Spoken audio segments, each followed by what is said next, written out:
શું કરો છો? હે પગમાં લાગે નહીં હો. આવડે તમને નાકું વારતા? અરે વાહ.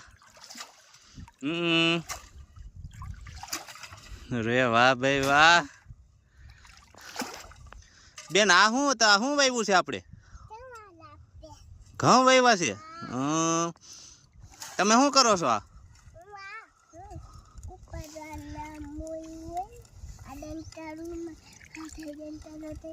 એ શું કરો છો? હા અરે વાહ બેન ઓલું ખડ ઉપાડી નાખો. હા એ ખડ ઉપાડી નાખો. હાથેથી ઉપાડો. હાથેથી એ ઉપાડી નાખ. હાથેથી બસ હાલો. ઓકે બસ બસ બસ એમ ન કરાય હવે. બસ હવે મેકી દે. બસ એમને ઊભો મેકી દે.